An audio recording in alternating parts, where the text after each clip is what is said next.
ನಮಸ್ತೆ ಪ್ರಿಯ ವೀಕ್ಷಕರಿಗೆಲ್ಲ ಆರಾಧ್ಯ astro YouTube ಚಾನಲ್ಗೆ ತಮಗೆಲ್ಲರಿಗೂ ಆತ್ಮೀಯವಾದ ಸ್ವಾಗತ. ನಾನು ನಿಮ್ಮ ವಿಜಯ ರಾಜ್. ಈ ದಿನ ನಾವು ಬಹಳ ವಿಶೇಷವಾಗಿ ನಮ್ಮ ಚಾಲೆಂಜಿಂಗ್ ಸ್ಟಾರ್ ದರ್ಶನ್ ಅವರ ಜಾತಕವನ್ನು ವಿಮರ್ಶೆ ಮಾಡಿ ಸ್ವಲ್ಪ ಸ್ವಲ್ಪ ಟಿಪ್ಪಣಿ ಮಾಡಿ ತೋರಿಸಿಗೆ ಪ್ರಯತ್ನ ಮಾಡ್ತೇನೆ. ಬಹಳ ಫೇವರಬಲ್ ಆಗುತ್ತೆ. ವಿಡಿಯೋವನ್ನು ಮೊದಲಿನಿಂದ ಕೊನೆ ತನಕ ಸ್ಕಿಪ್ ಮಾಡದೆ ನೋಡೋಕ್ಕೆ ಪ್ರಯತ್ನ ಮಾಡಿ. ಮುಂದೆ ಹೋಗೋದಕ್ಕಿಂತ ಮುಂಚೆ ಯಾರೆಲ್ಲ ಇದುವರೆಗೆ ನಮ್ಮ ಆರಾಧ್ಯ ಆಸ್ಟ್ರೋ ಯೂಟ್ಯೂಬ್ ಚಾನಲ್ ಸಬ್ಸ್ಕ್ರೈಬ್ ಮಾಡಿಲ್ಲ, ದಯವಿಟ್ಟು ನಮ್ಮ ಯೂಟ್ಯೂಬ್ ಚಾನಲ್ ಸಬ್ಸ್ಕ್ರೈಬ್ ಮಾಡಿ, ಬೆಲ್ ಐಕಾನ್ ಪ್ರೆಸ್ ಮಾಡಿ, ಲೈಕ್ ಮಾಡಿ, ಕಮೆಂಟ್ ಮಾಡಿ, ಶೇರ್ ಮಾಡಿ. ಬಹಳ ಬಹಳ ಫೇವರಬಲ್. ಇದು ನಮ್ಮ ಚಾಲೆಂಜಿಂಗ್ ಸ್ಟಾರ್ ದರ್ಶನ್ ಅವರ ಜಾತಕ. ಓಕೆ, ಅವ್ರು ಹುಟ್ಟಿದ್ದು 16 ಫೆಬ್ರವರಿ 1977, 1:30 ಪೊನ್ನಂಪೇಟ್. ಓಕೆ, ಹೆಸರನ್ನು ಇಟ್ಕೊಂಡಿದ್ದಾರೆ ದರ್ಶನ್ ಅಂತ. ದರ್ಶನ್ ಹೆಸರು ದರ್ಶನ್ ಅಂತ ಇದೆ. ಓಕೆ, ತುಂಬಾ ಚೆನ್ನಾಗಿದೆ ಹೆಸರು. ಆನಂತರ ಅವ್ರದ್ದು ಶ್ರವಣ ನಕ್ಷತ್ರ ಮಕರ ರಾಶಿ ಜಾತಕ. ಓಕೆನಾ, ಶ್ರವಣ ನಕ್ಷತ್ರ ಮಕರ ರಾಶಿ, ವೃಷಭ ಲಗ್ನ. ಓಕೆ, ವೃಷಭ ಲಗ್ನ ಜಾತಕ. ಸೊ ಏನು ಇಂಪ್ಯಾಕ್ಟ್ ಇದೆ ನೋಡಿ. ವೃಷಭ ರಾಶಿ ವೃಷಭ ಲಗ್ನ ಇದು ಯಾವ ರೀತಿಯ ಇಂಪ್ಯಾಕ್ಟ್ ಅನ್ನು ಕ್ರಿಯೇಟ್ ಮಾಡುತ್ತೆ ಅದಕ್ಕೆ ಸಂಬಂಧಪಟ್ಟಂತೆ ಆಲ್ರೆಡಿ ಒಂದು ವಿಡಿಯೋ ಮಾಡಿ ಹಾಕಿದ್ದೇನೆ. ಅದರಿಂದಾಗಿ ಹೆಚ್ಚಿನ ವಿಚಾರಗಳನ್ನ ವೃಷಭ ರಾಶಿ ವೃಷಭ ಲಗ್ನದ ಬಗ್ಗೆ ತಿಳ್ಕೊಳ್ಬೇಕಾದ್ರೆ ಆ ವಿಡಿಯೋ ಒಮ್ಮೆ ನೋಡ್ಕೊಳ್ಳಿ. ಆವಾಗ ನಿಮಗೆ ಒಂದಷ್ಟು ಕ್ಲಾರಿಟಿ ಬರೋಕೆ ಶುರುವಾಗುತ್ತೆ. ಈಗ ನಾವು ವಿಮರ್ಶೆ ಮಾಡುವಾಗ ಮೊದಲನೇದಾಗಿ ಅವರ ಹೆಸರೇನಿದೆ ಅದನ್ನ ತಗೊಳ್ತೇವೆ. ಹೆಸರಿದೆ ದರ್ಶನ್ ಅಂತ. ಓಕೆನಾ, ಸೊ ದರ್ಶನ್ ಹೆಸರು ತಾ ಥಾ ಧಾ ಧಾನ್ನ ಇದು ಗುರುವಿನ ಅಕ್ಷರ. ಓಕೆ, ಗುರು ಇದರಲ್ಲಿ 12th ಹೌಸ್ ರಿಸಲ್ಟ್ ಕೊಡ್ತಾ ಇದ್ದಾನೆ. ಓಕೆ ನೋಡಿ, ಗುರು 12th ಹೌಸ್ ರಿಸಲ್ಟ್ ಕೊಡ್ಬೇಕಾದ್ರೆ 12th ಹೌಸ್ ಏನು ತೊಂದರೆಯ ಪಾರ್ಟ್ ಅಂತೂ ಅಲ್ಲ. ಅದನ್ನ ಪಾಸಿಟಿವ್ ಅಲ್ಲಿ ತೆಗೆದುಕೊಂಡು ಹೋದಾಗ ಅದು ಒಳ್ಳೆ ಇಂಪ್ಯಾಕ್ಟ್ ಅನ್ನ 100% ಕ್ರಿಯೇಟ್ ಮಾಡುತ್ತೆ. 12th ಹೌಸ್ ಏನು ದಾನ ಧರ್ಮ ಆಧ್ಯಾತ್ಮ ನಂಬಿಕೆ, ಓಕೆ, ಸೇವೆ. ಸೊ ಇದರಲ್ಲಿ ಹೋದಾಗ 12th ಹೌಸ್ ಏನು ಕ್ರಿಯೇಟ್ ಮಾಡಲ್ಲ. ಒಂದು ವೇಳೆ ಅದಕ್ಕೆ ಉಲ್ಟಾ ಹೋದಾಗ ಅಲ್ವಾ, ದಾದಾಗಿರಿ, ಸಮಸ್ಯೆ, ತೊಂದರೆಗಳು, ಯಾರಿಗೂ ಉಪದ್ರ ಕೊಡುವುದು, ಯಾರ್ದೋ ಒಂದು ಸುಖವನ್ನ ಛಿದ್ರ ಮಾಡುವುದು ಪ್ರಾಬ್ಲಮ್ ಆಗುತ್ತೆ ಅಲ್ವಾ. ಬಟ್ ವಿಷಯ ಏನಿರ್ತದೆ, ದರ್ಶನ್ ಅವರಿಗೆ ಆ ಹೆಸರು ಆ ಒಂದು ಗುರುವಿನ ಮೇಲಿನ ಹೆಸರನ್ನು ಇಟ್ಟಿದ್ದಾರೆ ಅಂದಾಗ ಸೊ ಅವ್ರಿಗೆ ಇಷ್ಟವರೆಗೆ ಕೂಡ ಆ ಚಾಲೆಂಜಿಂಗ್ ಸ್ಟಾರ್ ಪಟ್ಟ ಬಂದಿದೆ. ಹಾಗಾದ್ರೆ ಅವರಲ್ಲಿ ಒಂದು ಒಳ್ಳೆ ಕೆಲಸವನ್ನ ಖಂಡಿತ ಮಾಡ್ಕೊಂಡಿರ್ಬೇಕು. ಏನ್ ಮಾಡ್ಕೊಂಡಿರ್ಬೋದು? ದಾನ ಧರ್ಮ ಮಾಡಿರ್ಬೋದು, ಸೇವೆ ಮಾಡಿರ್ಬೋದು, ಬಡವರ ಕಣ್ಣೀರು ಒರೆಸಿರ್ಬೋದು, ಅದೊಂದು ಮಾಡಿರ್ತಾರೆ. ಯಾಕೆ ಹಾಗೆ ಕನ್ಫರ್ಮೇಶನ್ ಅದು ಯಾಕೆ ಮಾಡಿರ್ತಾರೆ ಅಂತ ನಮ್ಗೆ ಗೊತ್ತಾಗುತ್ತೆ. ಯಾಕಂದ್ರೆ ಗುರುವಿನ ರಾಶ್ಯಾಧಿಪತಿ ಒಬ್ಬ ಇದ್ದಾನೆ, ಆತ ಬಂದು ಕುಜ ಇದ್ದಾನೆ, ಭಾಗ್ಯದ ರಿಸಲ್ಟ್ ಅನ್ನ ಕೊಡ್ತಾ ಇದ್ದಾನೆ. ಓಕೆನಾ, ಅರ್ಥ ಆಯ್ತಾ ನಿಮಗೆ? ಕುಜ ಭಾಗ್ಯದ ರಿಸಲ್ಟ್ ಕೊಡ್ತಾ ಇದ್ದಾನೆ. ಅದರ ಅರ್ಥ ಏನು ಅಂದ್ರೆ 12ನೇ ಮನೆಯನ್ನು ಪಾಸಿಟಿವ್ ಅಲ್ಲಿ ಬಳಸ್ಕೊಂಡಿದ್ದಾರೆ. ಅದಕ್ಕೋಸ್ಕರ ಕುಜ ಭಾಗ್ಯದಲ್ಲಿ ಉಚ್ಚನಾಗಿ ಕೂತು ಚಾಲೆಂಜಿಂಗ್ ಸ್ಟಾರ್ ಅನ್ನುವಂತಹ ಬಿರುದನ್ನು ಕೊಡುವಂತೆ ಮಾಡಿದ್ದಾನೆ. ಹಾಗಾದ್ರೆ 12ನೇ ಮನೆ ಪಾಸಿಟಿವ್ ಅಲ್ಲಿ ಯೂಸ್ ಅಂತೂ ಆಗಿದೆ, ಅದೊಂದು 100%. Okay, no doubt. ಯಾಕಂದ್ರೆ ಒಬ್ಬ ನಟನಾಗಿ ಖಂಡಿತ ಅವರು ಒಂದು ಸೇವೆ, ಒಂದು ಚಾರಿಟಿ ಅದು 100% ಮಾಡ್ತಾ ಇರ್ತಾರೆ, ನೋ ಡೌಟ್. ಓಕೆನಾ, ಆನಂತರ ಏನಾಗುತ್ತೆ, ಗುರು ಇದ್ದಾರೆ ಕೃತಿಕಾ ನಕ್ಷತ್ರ, ನಕ್ಷತ್ರಾಧಿಪತಿ ಯಾರು? ನಕ್ಷತ್ರಾಧಿಪತಿ ಸೂರ್ಯ, ಆತ 10ನೇ ಮನೆಯಲ್ಲಿದ್ದಾನೆ. ಗುರು ಇರುವಂತ ರಾಶ್ಯಾಧಿಪತಿಯ ವಿಷಯ ಗೊತ್ತಾಯ್ತು. ಈಗ ನಕ್ಷತ್ರಾಧಿಪತಿ ಸೂರ್ಯ 10ನೇ ಮನೆಯಲ್ಲಿದ್ದಾನೆ. 10ನೇ ಮನೆಯಲ್ಲಿ ಸೂರ್ಯ ದಿಗ್ಬಲಿ ಆಗಿಬಿಡ್ತಾರೆ. ಹಾಗಾದ್ರೆ ನೇಮ್ ಫೇಮ್ ಅಧಿಕಾರ ಎಲ್ಲ ಬರ್ಬೇಕಂತ ಆಲ್ಮೋಸ್ಟ್ ಬಂದಿದೆ, ಏನು ತೊಂದರೆ ಇಲ್ಲ. ಓಕೆನಾ, ಆಲ್ಮೋಸ್ಟ್ ಅವರು ಅನುಭವಿಸಿದ್ದಾರೆ. ಯಾಕಂದ್ರೆ ನಾನು ಹೇಳುವ ವಿಷಯ ಏನಂದ್ರೆ 12ನೇ ಮನೆಯನ್ನ ಪಾಸಿಟಿವ್ ಅಲ್ಲಿ ಬಳಸ್ಕೊಂಡಾಗ ಸೂರ್ಯ ಮತ್ತೆ ಕುಜನಿಂದ ಯಾವ ರೀತಿಯ ಪಾಸಿಟಿವ್ ಇಂಪ್ಯಾಕ್ಟ್ ಬರಬೇಕು ಅದು ಬರುತ್ತೆ, ಆಲ್ಮೋಸ್ಟ್ ಬಂದಿದೆ. ಅದು ನಮ್ಮ ಕಣ್ಣೆದುರಿಗೇನೆ ಇದೆ. ಅದರಿಂದ ಅವ್ರು ಯಾರಿಗೂ ಹೆಲ್ಪ್ ಮಾಡಿಲ್ಲ, ಅವ್ರು ಯಾರಿಗೂ ದಾನ ಮಾಡಿಲ್ಲ ಅಂತ ಹೇಳೋದು ತಪ್ಪಾಗುತ್ತೆ. ಓಕೆನಾ, ಹಾಗಾದ್ರೆ ಒಂದು ವಿಚಾರ ನಿಮ್ಮ ಪಾಲಿಗೆ ಕ್ಲಿಯರ್ ಆಯ್ತು ಅಂತ ಇಟ್ಕೊಳ್ತೀನಪ್ಪ ಅಲ್ಲ. ಇನ್ನು ಇದರಲ್ಲಿ ಬಹಳಷ್ಟು ವಿಚಾರಗಳಿವೆ.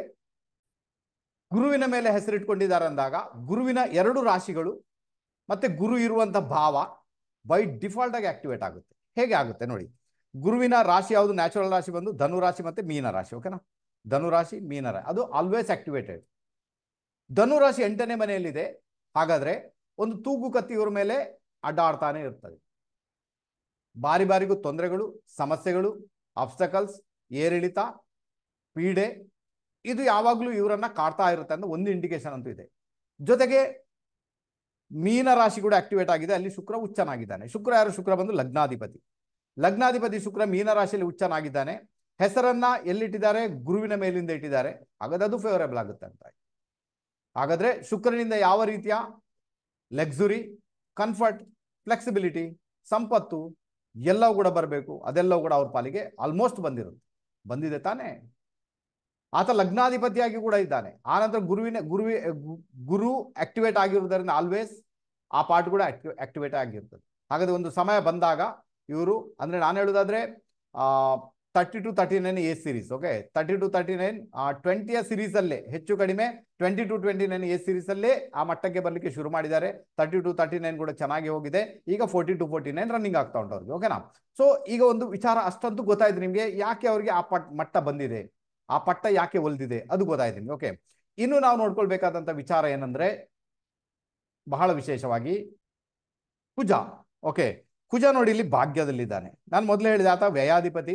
ಎಷ್ಟು ಅದನ್ನ ಪಾಸಿಟಿವ್ ಅಲ್ಲಿ ನೀವು ತಗೊಂಡು ಹೋಗ್ತೀರಾ, ಕುಜನಿಂದ ಭಾಗ್ಯ ಉದಯ ಆಗುತ್ತೆ, ಆಗಿದೆ ಆಲ್ರೆಡಿ. ಓಕೆನಾ? ಆನಂತರ ಕುಜ ಬಂದು ಯಾರು? 7th ಲಾರ್ಡ್, 7ನೇ ಮನೆ ಅಧಿಪತಿ ಕುಜ. ಹಾಗಾದ್ರೆ ಮದುವೆ ಆದ ನಂತರ, ಪತ್ನಿ ಬಂದ ನಂತರ, ಲೈಫ್ ಪಾರ್ಟ್ನರ್ ಬಂದ ನಂತರ ಲೈಫಲ್ಲಿ ಆ ಒಂದು ಉನ್ನತ ಮಟ್ಟ ಮತ್ತೆ ಪ್ರಾಪ್ತಿ ಆಗುತ್ತೆ. ಕುಜ ಉಚ್ಚನಾಗಿ ಕೂತಿದ್ದಾನೆ. ಓಕೆ, ಆನಂತರ ಅವ್ರಿಗೆ ಭಾಗ್ಯ, ಆ ಭಾಗ್ಯೋದಯ ಆಗಿರ್ತದೆ, ಭಾಗ್ಯಕ್ಕೆ ಬಲ ಬಂದಿರುತ್ತೆ, ಅದು 100% ನಿಮ್ಗೆ ಆಲ್ರೆಡಿ ಗೊತ್ತಿರುತ್ತೆ. ಆನಂತರ ಅವ್ರಿಗೆ ಒಂದು ಬಿರುದು ಇದೆ, ಚಾಲೆಂಜಿಂಗ್ ಸ್ಟಾರ್ ಅಂತ. ಚಾಲೆಂಜಿಂಗ್ ಸ್ಟಾರ್ ಅಂದ್ರೆ ಚಾಲೆಂಜ್ ಅಂತ ಏನಿದೆ ಅಲ್ವಾ, ಅದು ಪರಾಕ್ರಮ, ಚಾಲೆಂಜ್ ಅಲ್ವಾ. ನಾನು ಚಾಲೆಂಜ್ ಮಾಡಬಲ್ಲೆ, ಚಾಲೆಂಜಿಂಗ್ ಆಗಿರುವಂಥದ್ದು, ಯಾವುದನ್ನಾದ್ರೂ ಕೂಡ ಯಾವುದೇ ಹೆದರಿಕೆ ಇಲ್ಲದೆ ಎದುರಿಸುವಂಥದ್ದು, ಚಾಲೆಂಜಿಂಗ್ ಸ್ಟಾರ್ ಅಂತ ಒಂದು ಬಿರುದು ಇದೆ. ಆ ಬಿರುದು ಎಲ್ಲಿಂದ ಬಂತು? ಈಗ ಕುಜನಿಂದ ಬಂತು. ಓಕೆನಾ? ಕುಜ ಬಂದು ಚಾಲೆಂಜಿಂಗ್. ಹಾಗಾದ್ರೆ ಒಂದಷ್ಟು ವಿಚಾರಗಳು ನಿಮಗೆ ಗೊತ್ತಾಯಿತು. ಇನ್ನು ಬಂದ್ಬೇಡ ಶನಿ ಮಹಾರಾಜ. ಓಕೆ, ಈ ಜಾತಕಕ್ಕೆ ಶನಿ ಮಹಾರಾಜ ಬಂದು ಯೋಗಕಾರಕ. ಆತ ಬಾಧಾಧಿಪತಿ ಕೂಡ ಹೌದು, ಆತ ಯೋಗಕಾರಕ ಕೂಡ ಹೌದು. ಯಾಕೆ ಯೋಗಕಾರಕ? ಯಾಕಂದ್ರೆ ಅವನ 2 ರಾಶಿಗಳಲ್ಲಿ ಒಂದು ರಾಶಿ ಕೇಂದ್ರದಲ್ಲಿದೆ, ಒಂದು ರಾಶಿ ತ್ರಿಕೋನದಲ್ಲಿದೆ, ಅದಕ್ಕೆ ಆತ ಯೋಗಕಾರಕ. ಬಟ್ ಆತ ಇರುವುದು ಕರ್ಕಾಟಕ ರಾಶಿಯಲ್ಲಿ. ಕರ್ಕಾಟಕ ರಾಶಿ ಬಂದು ನಿಮ್ಮ ಮೂಡು, ಕರ್ಕಾಟಕ ರಾಶಿ ಬಂದು ಇಮೋಷನ್ಸ್. ಹಾಗಾದ್ರೆ ಇಮೋಷನ್ಸ್ ಯಾವಾಗಲೂ ಡಿಸ್ಟರ್ಬೆನ್ಸ್ ಆಗುತ್ತೆ ಅಂತ ಒಂದು ಇಂಡಿಕೇಶನ್ ಅಂತೂ ಖಂಡಿತ ಇದೆ. ಸಿಟ್ಟು ಬರಲಿಕ್ಕೆ ಶುರುವಾಗುತ್ತೆ, ಇಮೋಷನ್ಸ್ ಡಿಸ್ಟರ್ಬೆನ್ಸ್ ಆಗುತ್ತೆ ಅಲ್ವಾ.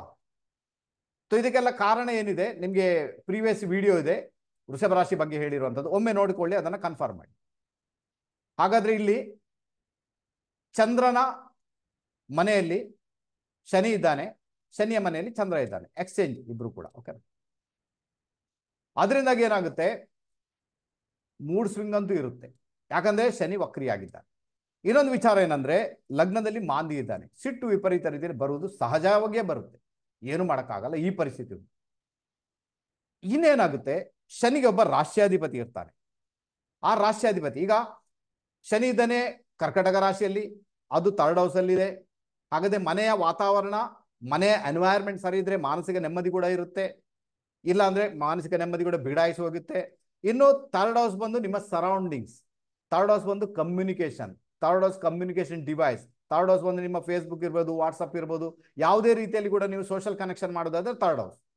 ಈಗ ಅದರ ಅಧಿಪತಿ ಎಲ್ಲಿದ್ದಾನೆ ನೋಡಿ, ಅದರ ಅಧಿಪತಿ ಭಾಗ್ಯದಲ್ಲಿದ್ದಾನೆ, ಕುಜನ್ ಜೊತೆಗೆ ಕಾಂಬಿನೇಷನ್ ಅಲ್ಲಿ ಇದ್ದಾನೆ, ಒಂದೇ ಡಿಗ್ರಿಯಲ್ಲಿದ್ದಾರೆ ಕುಜ ಮತ್ತೆ ಚಂದ್ರ.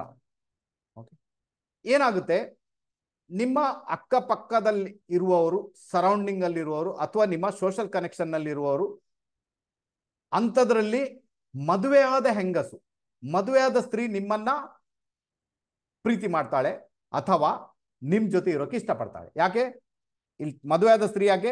ಚಂದ್ರ ಆಲ್ಮೋಸ್ಟ್ ಆಗಿರುವಂಥದ್ದು. ಓಕೆನಾ? ಚಂದ್ರ ಬಂದ್ಬಿಟ್ಟ ಈಗ. ಈ ಚಂದ್ರ ಮತ್ತೆ ಕುಜ, ಕುಜ ಯಾರು ಈ ಜಾತಕಕ್ಕೆ? ಆತ ಅವರ ಪಾರ್ಟ್ನರ್, ಅಂದ್ರೆ ವಿಜಯಲಕ್ಷ್ಮಿ ಮೇಡಮ್ ಪಾರ್ಟ್ನರ್. ಓಕೆ, ಹೆಂಡತಿ. ಚಂದ್ರ ಏನ್ ಮಾಡ್ತಾನೆ, ಕುಜನಿಗೆ ಹತ್ತಿರದಲ್ಲಿದ್ದಾನೆ, ಕುಜನ ಸೇಮ್ ಡಿಗ್ರಿಯಲ್ಲಿದ್ದಾನೆ. ಬಂದಂತಹ ಸ್ತ್ರೀ ಏನ್ ಹೇಳ್ತಾಳೆ, ನಿನ್ನ ಪಾರ್ಟ್ನರ್ಗೆ ಏನೆಲ್ಲ ನೀನು ಮಾಡ್ತೀಯ, ಅಂದ್ರೆ ಏನೆಲ್ಲ ಸವಲತ್ತುಗಳನ್ನು ಕೊಡ, ಅದೆಲ್ಲ ನನಗೂ ಬೇಕು, ನಾನು ಆ ಮಟ್ಟದಲ್ಲಿದ್ದೇನೆ, ನಾನು ಕೂಡ ಬಿಡೋದಿಲ್ಲ, ಈ ಪರಿಸ್ಥಿತಿ. ಅದಕ್ಕೋಸ್ಕರ ಇವರು ಪರಿಶಾನ ಆಗಿರ್ತಾರೆ. ಆನಂತರ ಆ ಚಂದ್ರನಿಗೆ ಹಿಂದ್ಗಡೆ ರಾಹು ಇದ್ದಾನೆ. ಓಕೆನಾ? ಹಾಗಾದ್ರೆ ಬಂದಂತಹ ಆ ಮದುವೆಯಾದಂಥ ಸ್ತ್ರೀ, ಮದುವೆಯಾದಂಥ ಯಾಕೆ? ಯಾಕಂದ್ರೆ ಚಂದ್ರ ಬಂದು ಮದುವೆಯಾದ ಸ್ತ್ರೀ ಅಲ್ವಾ, ಚಂದ್ರ ಬಂದು ಮದುವೆಯಾದ ಸ್ತ್ರೀ. ಹಾಗಾದ್ರೆ ಚಂದ್ರನಿಗೆ ಹಿಂದ್ಗಡೆ ರಾಹು ಇರುವುದರಿಂದ ಈ ಸ್ತ್ರೀ ಏನಿರ್ತಾಳೆ ಅವಳು ಕ್ರಿಮಿನಲ್ ಮೈಂಡ್, ಆನಂತರ ವಿಪರೀತ ಆಸೆ ಬುರುಕಿ, ಹಂಗೆ ಅದು ಬೇಕು ಇದು ಬೇಕು, ಹಾಗೆ ಮಾಡ್ಬೇಕು ಹೀಗೆ ಮಾಡ್ಬೇಕು, ದುಡ್ಡು ಬೇಕು, ಬಂಗ್ಲೆ ಬೇಕು, ಕಾರು ಬೇಕು, ಎಲ್ಲ ಬೇಕು. ಜೊತೆಗೆ ನಿನ್ನ ಪಾರ್ಟ್ನರ್ಗೆ ಏನೆಲ್ಲಿದೆ, ನಾನು ಕೂಡ ನಿನ್ನ ಪಾರ್ಟ್ನರೇ, ಅಂದ್ರೆ ನಾನು ಕೂಡ ಹೆಂಡತಿ ತರ, ಆ ರೀತಿಯಾದಂಥ ಆಸೆ ಅಲ್ವಾ. ಸೊ ಇದೊಂದು ಈ ಜಾತಕದಲ್ಲಿ ಬಹಳ ವಿಶೇಷ ಘಟನೆ ಇರುವಂಥದ್ದು, ಇದನ್ನ ನೀವು ನೋಡ್ಕೊಳ್ಬೇಕು. ಎಲ್ಲಿಂದ ಬಂತು, ಹೇಗೆ ಬಂತು ಹೇಳಿದೆ ನಿಮಗೆ. ಓಕೆನಾ? ಆನಂತರ ವೃಷಭ ಲಗ್ನದ ಜಾತಕಕ್ಕೆ 40 to 49 ಓಕೆ, ಮದುವೆ ಆದವರಿಗೂ ಮದುವೆ ಆಗದವರಿಗೂ ಒಂದು ಪ್ರೀತಿ ಪ್ರೇಮ ಅಂತ ಬೈ ಡಿಫಾಲ್ಟ್ ಆಗಿ ಹುಟ್ಟಿಕೊಳ್ಳುತ್ತೆ.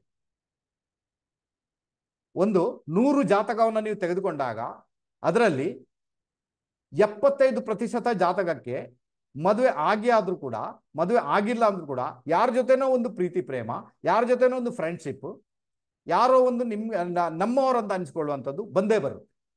ಇದು ಕೆಲವೊಂದು ಬಾರಿ ನಿಮಗೆ ಫೇವರೇಬಲ್ ಕೂಡ ಆಗ್ಬೋದು. ಈಗ ಮದುವೆ ಆದವ್ರಿಗೆ ಅದು ಎಕ್ಸ್ಟ್ರಾ ಮೆರಿಟಲ್ ಆಯಿತು, ಅಥವಾ ನೀವು ಫ್ರೆಂಡ್ಸ್ ಅನ್ನ ಇಟ್ಕೊಂಡು ಹೋಗ್ಬೋದು. ನಾನು ಅದಕ್ಕೆ ಅಡ್ಡಿ ಅಂತ ಅಲ್ಲ ಯಾರು ಕೂಡ, ಓಕೆ, ಅದೊಂದು ಫ್ರೆಂಡ್ಸ್ ಅಪ್ಪ, ಓಕೆ, ಪರವಾಗಿಲ್ಲ, ಸೆಕ್ಷುವಲ್ ರಿಲೇಶನ್ಶಿಪ್ ಏನೂ ಇಲ್ಲ ಅಂತ ಇಟ್ಕೊಳ್ಬೋದು, ಅದು ವಿಷಯ ಬೇರೆ. ಬಟ್ ಬರುತ್ತೆ, ನೀವು ಅದನ್ನು ಹೇಗೆ ನಿಭಾಯಿಸ್ತೀರ ನಿಮ್ಮ ಮೇಲೆ, ಓಕೆನಾ. ಆ ಪಾರ್ಟ್ ಆಕ್ಟಿವೇಟ್ ಆಗಿರ್ತದೆ, ಇದನ್ನು ಅರ್ಥ ಮಾಡ್ಕೊಳ್ಬೇಕು. ಅರ್ಥ ಆಯ್ತು ಅಂತ ಇಟ್ಕೊಳ್ತೇನೆ. ಅದಕ್ಕೆ ವೃಷಭ ಲಗ್ನದವ್ರಿಗೆ ನೋಡಿ, ಬೇರೆ ಬೇರೆ ಲಗ್ನದವ್ರಿಗೆ ಬೇರೆ ಬೇರೆ ವಯಸ್ಸಲ್ಲಿ ಅದು ಬರುತ್ತೆ, ವಿಷಯ ಬೇರೆ. ಬಟ್ ಇವ್ರಿಗೆ 40 to 49 ಬರುತ್ತೆ.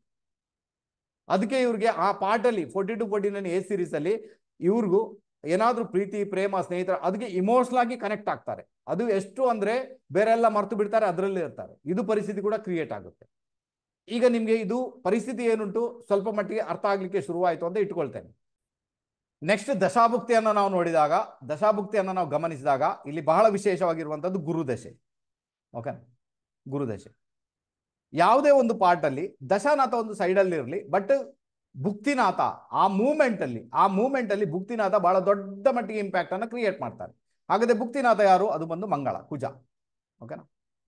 ಈಗ ಗುರುವನ್ನ ನೀವು ನೋಡ್ಕೊಂಡಾಗ ಗುರು 12th ಹೌಸ್ ಅಲ್ಲಿ ಇದ್ದಾನೆ, 12th ಹೌಸ್ ರಿಸಲ್ಟ್ ಅನ್ನ ಕೊಡ್ತಾ ಇದ್ದಾರೆ. ಗುರುವಿನ ಒಂದು ರಾಶಿ ಅಷ್ಟಮ ಸ್ಥಾನ, ಮತ್ತೆ ಗುರುವಿನ ಇನ್ನೊಂದು ರಾಶಿ ಶುಕ್ರ ಇರುವ ರಾಶಿ ಅದು ಆಕ್ಟಿವೇಟ್ ಆಗಿದೆ. ಹಾಗಾದ್ರೆ ಗುರು ದಶೆಯಲ್ಲಿ ಪ್ರಾಸ್ಪರಿಟಿ ಅಂತೂ ಇದೆ, ಜೊತೆಗೆ ತೂಗು ಕತ್ತಿ ಕೂಡ ಇದೆ, ಎರಡೂ ಇದೆ. ಓಕೆನಾ. ಆನಂತರ ಗುರು ಯಾವ ಅಂಶವನ್ನ ಪಡ್ಕೊಂಡಿದ್ದಾನೆ? ನವಾಂಶ. ನವಾಂಶದಲ್ಲಿ ಗುರು ಎಲ್ಲಿದ್ದಾನೆ ನೋಡಿ, ನವಾಂಶದಲ್ಲಿ ಗುರು ಧನುರ್ ನವಾಂಶ. ಗುರುವಿನ ಅಂಶವನ್ನೇ ಪಡ್ಕೊಂಡಿದ್ದಾನೆ ಅಲ್ವಾ, ಗುರುವಿನ ಅಂಶವನ್ನೇ ಪಡ್ಕೊಂಡಿದ್ದಾನೆ. ಅದರ ಅರ್ಥ ಏನು? ನ್ಯಾಟಲ್ ಚಾರ್ಟ್ ಲಗ್ನ ಕುಂಡಲಿಯ 8ನೇ ಮನೆ ಅಂಶವನ್ನೇ ಪಡ್ಕೊಂಡಿದ್ದಾನೆ, 8ನೇ. ಹಾಗಾದ್ರೆ ನಿಮ್ಗೆ ಗುರು ದಶೆಯಲ್ಲಿ ಪೀಡೆ ಪಕ್ಕಾ ಇದೆ. ಒಂದನೇದಾಗ ರಾಶಿ ಆಕ್ಟಿವೇಟ್ ಆಗಿದೆ, ಇನ್ನೊಂದು ಕಡೆ ನವಾಂಶ ಕೂಡ ಅಲ್ಲಿದ್ದೇ ಇದೆ. ಅದರಿಂದಾಗಿ ನಿಮಗೆ ಪೀಡೆ ಪಕ್ಕಾ ಉಂಟು ನಿಮಗೆ ಗುರು ದಶೆಯಲ್ಲಿ. ಇದು ಬಹಳ ಜಾಗೃತರಾಗಿರ್ಬೇಕಾದ ಅನಿವಾರ್ಯತೆ. ಈಗ ವಿಷಯ ಏನಾಗುತ್ತೆ ಗೊತ್ತಾ? 8ನೇ ಮನೆ ರಹಸ್ಯಗಳು ಅಲ್ವಾ, 8ನೇ ಮನೆ ಸೆಕ್ಷುವಲಿ ಕೂಡ, 12th ಹೌಸ್ ಕೂಡ ಬೆಡ್ರೂಮ್ ಲೈಫ್. ನೀವು ಒಂದು ವೇಳೆ ನಿಮ್ಮ ವಿಷಯಗಳನ್ನ ಸೆಕ್ಷುವಲಿಯಾಗಿ ಯೂಸ್ ಮಾಡಿದ್ರಿ, ಬೆಡ್ರೂಮ್ ಲೈಫಲ್ಲಿ ಜಾಸ್ತಿನೇ ಕಳೆದು ಬಿಟ್ರಿ, ಸಮಸ್ಯೆ ಕೂಡ ಆಗುತ್ತೆ.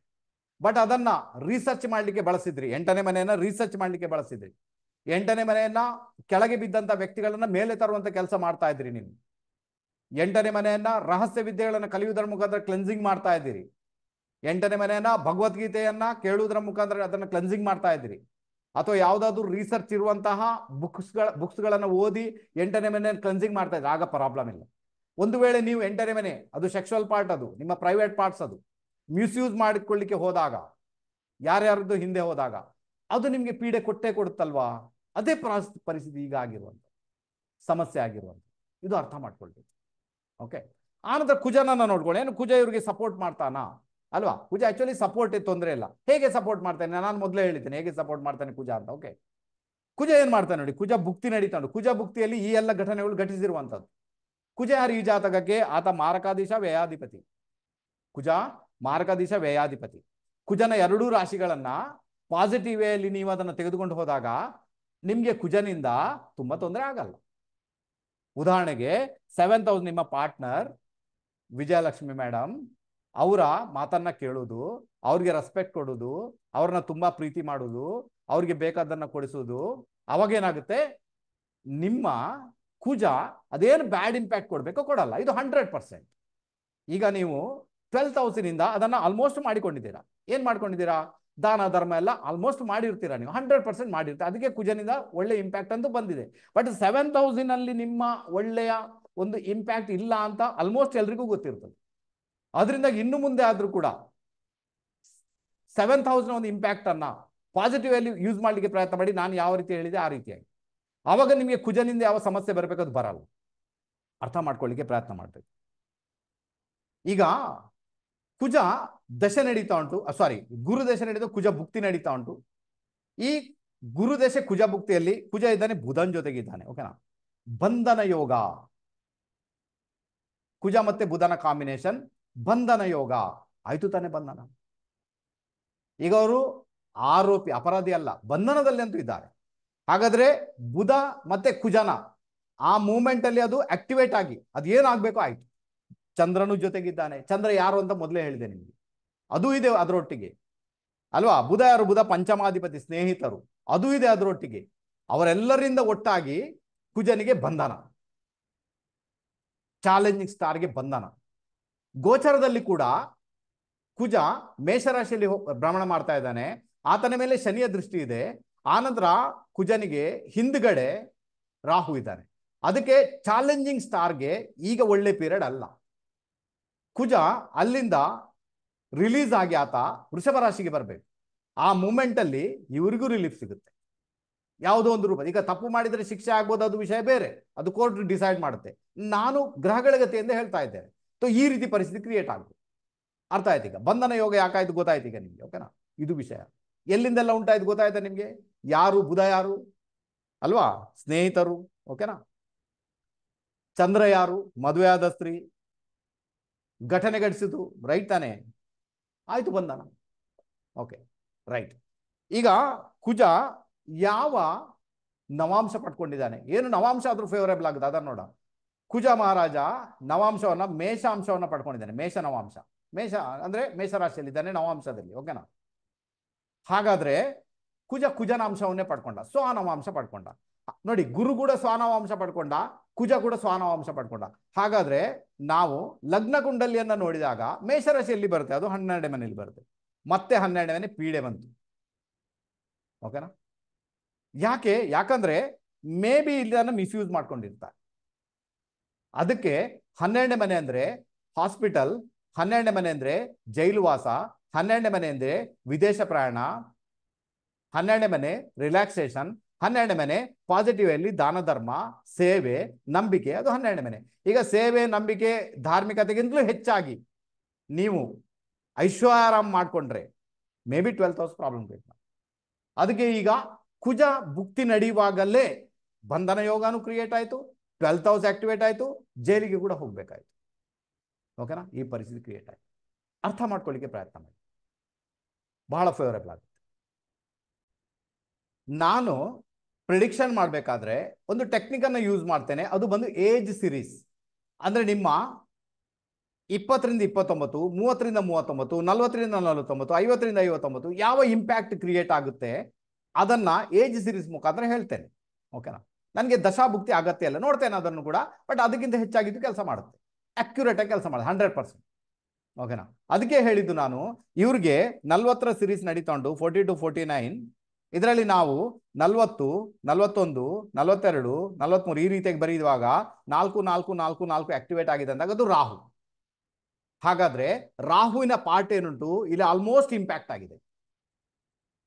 ನೀವು ನಿಮ್ಮನ್ನೇ ನೋಡ್ಕೊಳ್ಳಿ, ನೀವು ಗಂಡಾಗಿರ್ಲಿ, ನೀವು ಹೆಣ್ಣಾಗಿರ್ಲಿ, ಯಾವಾಗ 40ರಿಂದ 49ರ ಏಜ್ ಸಿರೀಸ್ ನಿಮ್ಗೆ ಬರುತ್ತೆ 40 to 49, ಓಕೆ, ಆ ಮೂಮೆಂಟ್ ಅಲ್ಲಿ ಯಾವುದೋ ಒಂದು ರೂಪದಲ್ಲಿ ಮೋಸ, ಯಾವುದೋ ಒಂದು ರೂಪದಲ್ಲಿ ಸಮಸ್ಯೆ, ಯಾವುದೋ ಒಂದು ರೂಪದಲ್ಲಿ ಕೋರ್ಟು ಕಚೇರಿ, ಯಾವುದೋ ಒಂದು ರೂಪದಲ್ಲಿ ಜೈಲು ವಾಸ, ಯಾವುದೋ ಒಂದು ರೂಪದಲ್ಲಿ ಅನಾರೋಗ್ಯ, ದುಡ್ಡು ಕಳ್ಕೊಳ್ಳುವಂಥದ್ದು ಎಲ್ಲಾ ಬರುತ್ತೆ. ಅದೃಷ್ಟವಂತರಿಗೆ ಬರ್ಲಿಕ್ಕಿಲ್ಲ. ಒಂದು 100 ಜನರನ್ನ ನೀವು ಒಟ್ಟು ಹಾಕಿದಾಗ 40 to 49 ಎ ಸಿರೀಸ್ ಅಲ್ಲಿ 90% ಜನರಿಗೆ ಪ್ರಾಬ್ಲಮ್ ಆಗಿರ್ತದೆ. ಚೆಕ್ ಮಾಡಿ ನೋಡಿಬೇಕಾದ್ರೆ ಯಾವುದೋ ಒಂದು ರೂಪದಲ್ಲಿ ಸಮಸ್ಯೆ ಆಗಿರ್ತದೆ, ಓಕೆ? ಅದಕ್ಕೆ ಈ ಒಂದು ಏಜ್ ಸಿರೀಸ್ ನಡೆಯುವಾಗ ನೀವಾಗ್ಲಿ ನಾವಾಗ್ಲಿ ಬಹಳ ಜಾಗರೂಕರಾಗಿರ್ಬೇಕಾಗುತ್ತೆ. ಇಲ್ಲಾಂದ್ರೆ ರಾಹು ತನ್ನ ಇಂಪ್ಯಾಕ್ಟ್ ಅನ್ನು ತೋರಿಸ್ಬಿಡ್ತಾನೆ, ಆತ ಇಲ್ಯೂಷನ್ ಅನ್ನ ಕ್ರಿಯೇಟ್ ಮಾಡ್ತಾನೆ. ಒಂದು ವಿಚಾರ ಅರ್ಥ ಆಯ್ತು ಅಂತ ಇಟ್ಕೊಳ್ತೇನೆ. ಆನಂತರ ಅರ್ಥ ಮಾಡ್ಕೊಳ್ಳಿ ಏನಾಗುತ್ತೆ. ಈಗ ಮೊನ್ನೆವರೆಗೆ ಅವರಿಗೆ ನ್ಯಾಯಾಂಗ ಬಂಧನ ಇತ್ತು. ನ್ಯಾಯಾಂಗ ಬಂಧನ ಆಗಿ ಅವರನ್ನ ಪೊಲೀಸ್ ಕಸ್ಟಡಿಗೆ ಕೇಳಿದ್ರು. ಪೊಲೀಸ್ ಕಸ್ಟಡಿ ಕೇಳಿದ್ರು 2 ದಿನದ ಮಟ್ಟಿಗೆ ಕೇಳಿ, 2 ದಿನದ ಮಟ್ಟಿಗೆ ಪೊಲೀಸ್ ಕಸ್ಟಡಿಗೆ ಬೇಕು ಅಂತ ವಿಚಾರಣೆ ಮಾಡ್ಲಿಕ್ಕೆ, ಓಕೆನಾ? ಅವ್ರು ಏನ್ ಮಾಡಿದ್ರು, 2 ದಿನ ಅಂದಾಗ ಅದು ತಾರೀಕು ಬಂದು 22 ಬಂತು, 22ಕ್ಕೆ ರಿಲೀಸ್ ಆಗ್ಬೇಕಿತ್ತು ಒಂದು ವಿಷಯ. ಅಲ್ಲಿ ಮತ್ತೆ ಏನಾಯ್ತು, ನ್ಯಾಯಾಂಗ ಬಂಧನಕ್ಕೆ ಒಳಪಟ್ಟರು. 22 ತಾರೀಕು ಬಂತು ತಾನೆ, 22ನೇ ತಾರೀಕು ನ್ಯಾಯಾಂಗ ಬಂಧನಕ್ಕೆ ಮತ್ತೆ ಹೋಯ್ತು. ಈಗ ಏನ್ ಮಾಡಿದ್ದಾರೆ, ಜುಲೈ 4ನೇ ತಾರೀಕಿನವರೆಗೆ ನ್ಯಾಯಾಂಗ ಬಂಧನದಲ್ಲಿ ಇರಿಸಬೇಕಂತ ಹೇಳಿದ್ದಾರೆ. ಜುಲೈ 4ನೇ ತಾರೀಕು, ಓಕೆನಾ? ಮತ್ತೆ ರಾಹು ಬಂದ್ಬಿಟ್ಟ. ಹಾಗಾದ್ರೆ ಜುಲೈ 4ನೇ ತಾರೀಕು ಕೂಡ ಅವ್ರಿಗೆ ಫೇವರೇಬಲ್ ಆಗುವಂತ ಸಾಧ್ಯತೆಗಳು ತೀರಾ ಕಡಿಮೆ ಇದೆ. ನಾವು ಎಣಿಸಿದ್ದೇ ಒಂದು, ಆಗುವುದೇ ಮತ್ತೊಂದು, ಆ ಪರಿಸ್ಥಿತಿ ಕೂಡ ಕ್ರಿಯೇಟ್ ಆಗುತ್ತೆ. ಒಂದು ವೇಳೆ ಜುಲೈ 4ನೇ ತಾರೀಕಿಗೆ ನೆಕ್ಸ್ಟ್ ಅವ್ರಿಗೆ ಕೊಡುವಂಥ ಡೇಟ್ ಯಾವ್ದಿರ್ಬೋದು, ಏನೇ ಇದ್ರೂ ಕೂಡ ಅದು ಟೋಟಲ್ ಮಾಡಿದಾಗ ನಂಬರ್ 1 ಬಂತು, 2 ಬಂತು, 3 ಬಂತು, 5 ಬಂತು, 6 ಬಂತು ಅಂದಾಗ ಅಲ್ಲಿ ಎಲ್ಲೋ ಒಂದ್ ಕಡೆ ಒಂದು ಪಾಸಿಟಿವ್ ವೇ ಕಂಡು ಬರ್ತಾ ಇದೆ ಅಂತ ಇಂಡಿಕೇಶನ್. ಮುಂದೆ ಕೂಡ ಅವ್ರೇನಾದ್ರೂ ನ್ಯಾಯಾಂಗ ಬಂಧನ ಅಥವಾ ಪೊಲೀಸ್ ಕಸ್ಟಡಿ ಇನ್ನೂ ಬೇಕು ಅಂತ ಕೇಳಿ ಡೇಟ್ ಕೊಟ್ರೆ ಇಷ್ಟು ಸಮಯದವರೆಗೆ ನಮಗೆ ಬೇಕು ಅಂತ ಡೇಟ್ ಕೊಟ್ಟಾಗ ಆ ಡೇಟನ್ನು ಟೋಟಲ್ ಮಾಡಿದಾಗ ನಂಬರ್ 4 ಬರುವುದು, ಆ ಡೇಟನ್ನು ಟೋಟಲ್ ಮಾಡಿದಾಗ ನಂಬರ್ 8 ಬರುವುದು. ಇದು ಸಮಸ್ಯೆ ಆಗಾರ ಅಂತ ಉಂಟು. ಹಾಗಾದ್ರೆ ಅದೆಲ್ಲೋ ಒಂದ್ ಕಡೆ ಇನ್ನೂ ಸಮಸ್ಯೆಗೆ ಒಳಗಾಗಿರುತ್ತೆ ಅಂತ ಇಂಡಿಕೇಶನ್. ನಮ್ಗೆ ಇಂಡಿಕೇಶನ್ ಅಲ್ಲಿಂದ ಗೊತ್ತಾಗ್ಬೇಕು. ಇಷ್ಟುವರೆಗೆ ಫೇವರಬಲ್ ಇಂಡಿಕೇಶನ್ ಇಲ್ಲ, ಜಾತಕದಲ್ಲಿ ಕೂಡ ಇಲ್ಲ, ಅಂಕೆಗಳಲ್ಲಿ ಕೂಡ ಕಾಣಿಸ್ತಾ ಇಲ್ಲ. ಇನ್ನೊಂದು ವಿಚಾರ, 48 ರನ್ನಿಂಗ್ ಆಗ್ತಾ ಉಂಟು, 48 ಇಟ್ಸ್ ದ ವೆರಿ ಡೇಂಜರ್ ಸಮಯ, ತುಂಬಾನೇ ಡೇಂಜರ್ ಆದಂತ ವಯಸ್ಸು. ಬರುವ ಫೆಬ್ರವರಿವರೆಗೆ ನಮ್ಮ ಚಾಲೆಂಜಿಂಗ್ ಸ್ಟಾರ್ ದರ್ಶನ್ ಅವ್ರಿಗೆ ಹಲವಾರು ರೀತಿಯ ಚಾಲೆಂಜಿಂಗ್ ಅನ್ನ ಎದುರಿಸಬೇಕಾಗುತ್ತೆ ತುಂಬಾ. ಅದು ಬರುವ ಫೆಬ್ರವರಿವರೆಗೆ ಉಂಟು. ಈಗ ಒಂದು ವೇಳೆ ಅವರಿಗೆ ಅಲ್ಲಿ ರಿಲೀಫ್ ಸಿಕ್ತು ಅಂತ ಇಟ್ಕೊಳ್ಳೋಣ, ಆದ್ರೂ ಕೂಡ ಕೋರ್ಟ್ ಕಚೇರಿ ಸುತ್ತ ಹಾಕ್ಲೇಬೇಕಾಗುತ್ತೆ, ಈ ಪರಿಸ್ಥಿತಿ ನಿರ್ಮಾಣ ಆಗುತ್ತೆ. ಅದಕ್ಕೋಸ್ಕರ ನಾನು ಹೇಳ್ತೀನಿ, ನಿಮ್ಮ ವಯಸ್ಸು 46, ನಿಮ್ಮ ವಯಸ್ಸು 47, ನಿಮ್ಮ ವಯಸ್ಸು 48, ಈ 3 ವರ್ಷಗಳು ಕೂಡ ನಾನು ವಯಸ್ಸು ಹೇಳ್ತಾ ಇದ್ದೇನೆ, ಬಹಳ ಡೇಂಜರ್ ಪೀರಿಯಡ್ ಆಗಿರುತ್ತೆ.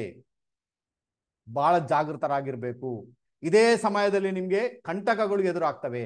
48 ಯಾರಿಗೆಲ್ಲ ರನ್ನಿಂಗ್ ಆಗ್ತಾ ಉಂಟು ಅವ್ರಿಗೆ ಆಕ್ಸಿಡೆಂಟ್ ಆಗ್ಬೋದು, ಅವ್ರಿಗೆ ಅನಾರೋಗ್ಯ ಆಗಿ ಹಾಸ್ಪಿಟಲ್ ಆಗ್ಬೋದು, ಅವ್ರಿಗೆ ಯಾವುದೋ ಒಂದು ರೂಪದಲ್ಲಿ ಆಪರೇಷನ್ ಆಗ್ಬೋದು, ಅವ್ರಿಗೆ ಯಾರಾದ್ರೂ ಮೋಸ ಕೂಡ ಮಾಡ್ಬೋದು, ಅವ್ರಿಗೆ ಕೋರ್ಟು ಕಚೇರಿ ಜೈಲು ಅಂತ ಕೂಡ ತಿರುಗಾಡ್ಬೋದು. ಈ ಪರಿಸ್ಥಿತಿ ಕ್ರಿಯೇಟ್ ಆಗುತ್ತೆ. ಹೆಚ್ಚಿನವರಿಗೆ ಅನಾರೋಗ್ಯನೇ ಬರುವಂತ ಸಾಧ್ಯತೆಗಳು ತೀರಾ ಜಾಸ್ತಿ. ಸಮಾಜ ಬಾಹಿರ ಕೆಲಸ ಮಾಡಿದಾಗ ಮೇ ಬಿ ನಿಮ್ಗೆ ಎಲ್ಲೋ ಒಂದ್ ಕಡೆ ಜೈಲು ವಾಸ ಕೂಡ ಮಾಡ್ಬೇಕಾದ್ರೆ, ಕೋರ್ಟು ಕಚೇರಿ ಜೈಲು ನೀವು ಅನುಭವಿಸ್ಬೇಕಾದ್ರೆ. ಈ ಪರಿಸ್ಥಿತಿ ಜಾತಕದಲ್ಲಿ ಅಂದ್ರೆ ನಿಮ್ಮ ಏಜ್ ಅಲ್ಲಿ ಕಂಡು ಬರುತ್ತೆ. ಅದು ಪಕ್ಕಾ 100% ಹಾಗೇನೆ ಕೆಲಸ ಮಾಡುತ್ತೆ. ಬೇಕಾದ್ರೆ ನೀವು ಚೆಕ್ ಮಾಡಿ ನೋಡಿ ಅಂತ ಹೇಳ್ದೇನೆ ಗೊತ್ತಾಗುತ್ತೆ ನಿಮ್ಗೆ. ಈಗ ಬಂದ್ಮೇಳ ಮುಂದೆ ಫೇವರಬಲ್ ಏನಾಗುತ್ತೆ, ಏನ್ ಫೇವರಬಲ್ ಆಗ್ಬೋದು ಅಲ್ವಾ, ನೋಡೋಣ ಏನುಂಟು ಜಾತಕದಲ್ಲಿ ಅಂತ ಅಲ್ವಾ. ಹಲವಾರು ವಿಚಾರಗಳನ್ನು ಶೇರ್ ಮಾಡಿದ್ದೇನೆ, ನಿಮಗೆ ಗೊತ್ತಾಯ್ತು. ಈಗ ಇನ್ನು ಫೇವರಬಲ್ ಏನಾಗ ಅದ್ರ ಬಗ್ಗೆ ನೋಡೋಣ. ನೋಡಿ, ಜಾತಕದಲ್ಲಿ ಲಗ್ನ ಚಾರ್ಟ್ ಅಲ್ಲಿ ರಾಹು ಇದ್ದಾನೆ 6ನೇ ಮನೆಯಲ್ಲಿ. ಓಕೆನಾ, ರಾಹು 6ನೇ ಮನೆಯಲ್ಲಿ ಭ್ರಮಣ ಮಾಡ್ತಾ ಇದ್ದಾನೆ. ಪ್ಲಸ್ ಪಾಯಿಂಟ್ ಏನಾಗುತ್ತೆ ಗೊತ್ತಾ, ಗುರು ಅದನ್ನ ನೋಡ್ತಾ ಇದ್ದಾನೆ.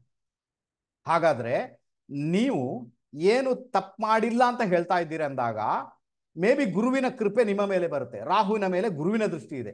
ಹಾಗಾದ್ರೆ ಅಲ್ಲಿ ಎಲ್ಲೋ ಒಂದ್ ಕಡೆ ಕಾನೂನು ರೂಪದಲ್ಲಿ ನೀವು ಬಚಾವಾಗಿ ಬರುವ ಸಾಧ್ಯತೆಗಳಿದೆ. ನೋಡಿ, ಸ್ವಲ್ಪ ಮಟ್ಟಿಗೆ ಶಿಕ್ಷೆ ಎಲ್ಲ ಆಗ್ಬೋದು, ಏನೋ ಒಂದು ತಪ್ಪು ಮಾಡಿರ್ತಾರೆ ಅನ್ನೋ ವಿಷಯ ಬೇರೆ. ಆದ್ರೂ ಕೂಡ ರಾಹುವಿನ ಒಂದು ಪಾಸಿಟಿವ್ ಇಂಪ್ಯಾಕ್ಟ್ ನಿಮ್ಮ ಮೇಲೆ ಬರುತ್ತೆ. ರಾಹು ಇದ್ದಾನೆ ಲಗ್ನಕ್ಕೆ ಉಪಚಯ ಸ್ಥಾನದಲ್ಲಿ, 6ನೇ ಮನೆ ರಾಹು ಬಹಳ ಫೇವರಬಲ್ ಆಗ್ತಾನೆ ಅಂತ ಇಂಡಿಕೇಶನ್ ಇದೆ. ಗುರು ನೋಡ್ತಾ ಇದ್ದಾನೆ ಅಂದಾಗ ಮತ್ತಷ್ಟು ಫೇವರಬಲ್ ಆಗ್ತಾನೆ ಅಂತ ಒಂದು ಇಂಡಿಕೇಶನ್ ಇದೆ ಅಲ್ವಾ. ಇದು ಒಂದು ವಿಚಾರ. ಎರಡನೇ ವಿಚಾರ, ಗೋಚರದಲ್ಲಿ ರಾಹು ಮೀನ ರಾಶಿಯಲ್ಲಿ ಭ್ರಮಣ ಮಾಡ್ತಾ ಇದ್ದಾನೆ. ಗೋಚರದಲ್ಲಿ ರಾಹು ಮೀನ ರಾಶಿಯಲ್ಲಿ ಭ್ರಮಣ ಮಾಡ್ತಾ ಇದ್ದಾನೆ. ಆ ರಾಹು ನಿಮ್ಮ ಲಗ್ನಕ್ಕೆ ಅಂದ್ರೆ ದರ್ಶನ್ ಅವರ ಲಗ್ನಕ್ಕೆ 11ನೇ ಮನೆಯಲ್ಲಿ ಭ್ರಮಣ ಮಾಡ್ತಾ ಇದ್ದಾನೆ. ಆತ ಉಪಚಯ ಸ್ಥಾನದಲ್ಲೇ ಇದ್ದಾನೆ. ಆನಂತರ ಚಂದ್ರನಿಂದ 3ನೇ ಮನೆಯಲ್ಲಿ ಭ್ರಮಣ ಮಾಡ್ತಾ ಇದ್ದಾನೆ ರಾಹು ಅಂದಾಗ ಆತ ಕೂಡ ಉಪಚಯ ಸ್ಥಾನದಲ್ಲೇ ಇದ್ದಾನೆ. ಹಾಗಾದ್ರೆ ರಾಹುವಿನ ಅಂದ್ರೆ ಕಾನೂನಿಗೆ ಸಂಬಂಧಪಟ್ಟಂತೆ ಒಂದಷ್ಟು ಬಲ ಇದೆ, ಅಲ್ಲಿ ಒಂದಷ್ಟು ರೀತಿಯ ತಾಕತ್ತಿದೆ, ಶಕ್ತಿ ಇದೆ, ಎದುರಿಸುವ ಶಕ್ತಿ ಇದೆ. ಖಂಡಿತ ಫೇವರಬಲ್ ಆಗುವ ಸಾಧ್ಯತೆಗಳು ಅಲ್ವಾ. ಇದನ್ನು ನೋಡ್ಕೊಳ್ಬೇಕು. ಓಕೆ, ನೋಡಿ, ಅವ್ರಿಗೆ ಫೇವರಬಲ್ ಆಗಿ ಅದು ಕೆಲಸ ಅಂತೂ ಮಾಡಿಯೇ ಮಾಡುತ್ತೆ ಅಲ್ವಾ. ಇದು ವಿಚಾರ ಗೊತ್ತಾಯ್ತು. ಈಗ ನೆಕ್ಸ್ಟ್ ಗುರು. ಗುರು ಈಗ ಇವ್ರ ಜಾತಕದ ಲಗ್ನದಲ್ಲಿ ಭ್ರಮಣ ಮಾಡ್ತಾ ಇದ್ದಾನೆ. ರಾಶಿಯಿಂದ 5ನೇ ಮನೆಯಲ್ಲಿ ಗುರು ಹೋಗ್ತಾ ಇದ್ದಾನೆ. ರಾಶಿಯಿಂದ 5ನೇ ಮನೆಯಲ್ಲಿ ಗುರುಬಲ ಇದೆ, ಮತ್ತೆ ಲಗ್ನದಲ್ಲಿದ್ದಾನೆ.